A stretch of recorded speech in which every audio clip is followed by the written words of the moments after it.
Alright, peace, y'all.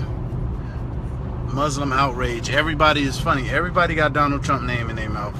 Yeah, that's interesting. But I want to let y'all know, first of all, that I don't want to, I'm not doing all these videos. I know I'm doing videos where it seems like I'm taking a defensive stance in relation to the system or Donald Trump or all these things. I do not support Donald Trump.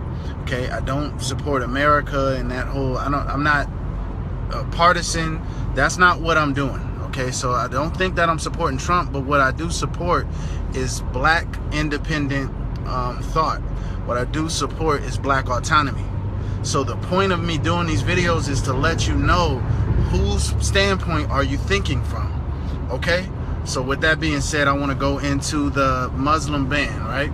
But and before I get to the ban too, about all these people that Donald Trump, everybody's so outraged with the system now. It's just like, it's hard for me to understand, just to give some context. It's hard to relate to people who are now so, all of a sudden, they're so angry with the system and everything is, oh my God, can you believe where we live? It's like, listen, man, there's a lot of us that have been conscious and aware of how messed up this system was for a long time now, years now. And the way you feel about Trump, we feel that way about a lot of this. Like, there's a lot of racist people in an ongoing way that have been doing things that you should have been outraged with this whole entire time. But you think, like, you really think it was okay before Trump? You really think that? You really think it was alright? It was like, oh, relatively, yeah, it was alright, whatever. But we really should be outraged now. I cannot understand that, because there's a lot of us that have been angry this whole time. Alright, but getting into to the point of the video. So again, so Muslims get banned from immigrating here from certain countries. Donald Trump puts out an executive order. Black people, this is not a black issue. First of all, people are making it like this is a black issue. This is not a black issue. Most black people are, first of all, we here already. So we're not coming from no Arab countries. Most of us don't even know any Arab immigrants. Listen, if you are a black person that grew up on Kool-Aid and Friday and a black two-parent black person from here, you did not grow up on knowing any immigrants or any of these things. So, stop it. This is, don't act like this is something that's really impacting you. And if you do, I got a few questions for people, right? How many Muslims do you really know? How many immigrants do you really know from these areas? All right. How engaged are you in Middle Eastern politics? How engaged are you in that? Like, for instance, if you go, you can talk to a lot of immigrants who come from that area, and you can say, hey, how do you feel about, the fall of Gaddafi and the transition from him losing power and how that impacted opposing areas with ISIS? And a lot of people, they won't have, like the average black person, they won't have no clue about what you're talking about. Like, I don't know. Now, I'm not saying the people from the area will have a great answer, but they'll have some type of answer on that because it impacts them. It's something that has something to do with their life. It really impacts them. Or another question, Obama. People making it like Trump is the first bad president. Obama, do you know how many times Obama drone strike that area? Do you know how many people got, how many children got bombed? Do you know how many bombs were dropped in that area on places that have African people, or these same Arab nations that you're crying about a ban right now? None of you weren't saying nothing when they were getting actually bombed and people being killed. There was protests. People would put, they would put big pictures of a face of a child so that a person about to do a drone would see it on the camera, because people were being killed so much and children were being caught up in this. Where were you at on these things? You understand that?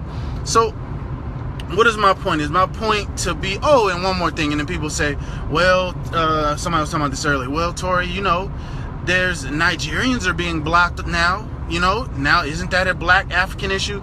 First of all, knock it off, because the collective of black people did not become Pan-Africanists overnight, and all of a sudden now they're worried about this and they're looking into the world politics related to all African people as a group, which is how I feel. So I don't want to make it as if I'm not for us supporting our people and anything impacting Nigerians. They are our brothers and sisters over there. But black people don't think like that. All right?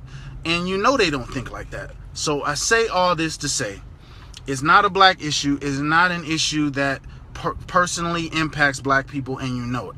So why am I bringing this up? Am I saying that today is not a good day to start being interested in world politics and world political issues and reaching out and being Pan-Africanist and this and that? I'm not saying that. What am I saying? I'm saying this. I'm saying that Trump is in office and everybody's against Trump. Everyone's mad at Trump. And there's going to definitely, especially from like a Democrat, white liberal type of perspective, people are putting a battery in people's back. Excuse me, our back. I'm speaking about black Americans. There's a battery in your back that's anti-Trump, anti-Trump. Anything, I'm against Trump, I'm against Trump. Just whatever, I'm against him. To the point where people done pulled this out, oh, there's some Muslim ban. You don't even know anything about it, but you're super adamant and you're against it. So the thing is, you have to watch that. If you don't have your own agenda, people can put a battery in your back to pretty much do anything. And this will continue on over these years. And people are going to keep putting a battery in your back. Next, you're going to be on the next issue. Another Trump issue that doesn't impact you, that has nothing to do with you. You had no idea about it last year. But now it's against Trump. So what are they going to do? They're going to have a bunch of black toy soldiers lining up to support somebody else's thing that has nothing to do with them. And when it's your turn, you're not even going to know who to look for to support because you had an anti-Trump battery, or excuse me, you're not going to know who to look for to come and help support you when something happens to you because you did and gave all your free labor and your fighting to because you had an anti-Trump battery in your back, but you're not even looking at, in the end of the day, how are these things impacting you? I have no problem. People act like, well, Tori, why do you want to go against all these other people? You want to go against these other nations? Shouldn't we be allies? Shouldn't be? Listen, let me tell you something about warfare, countries, and allies and how it works together. If the United States might have an ally in France, France says, listen, we have this issue and we're going to go to war with this country. Can you give us 20,000 troops? And America should say, and we're black folks are in America in this example, they should say, listen, okay, that's fine. I got 20,000 troops and I'm down to go to war with you. I'm an ally. What is in it for us? You understand that? What's in it for us? And then as soon as you determine what's in it for you, well, listen, when we take over this area, we'll give you this amount of the trade. Or the next time you need troops for whatever you're doing in this area, we'll deploy them for you. That's how black people have to think. You don't just, you don't have an ally. An ally is a symbiotic relationship. Two people should be benefiting one another. But when you're going into these situations and you're just a free ally, you're not an ally. You're like free labor. You're free because you don't have your own agenda. So that's my point. Don't let people just pump you up just because they're saying anti-Trump. Like, Trump didn't even say a lot of things specifically against black folks. It was around other groups. But you're pumped up on this anti-Trump thing, so it doesn't matter if he said it about you. All right? But no doubt, Trump does have some things. He has made some moves. Like, for instance, Trump has not, I haven't really found anything like super racist that he said or really done against black people. If y'all know where it is, please point it to me. I've seen it. He's made some things in regards to immigration, Mexicans, things that I haven't really seen a thing against black folks.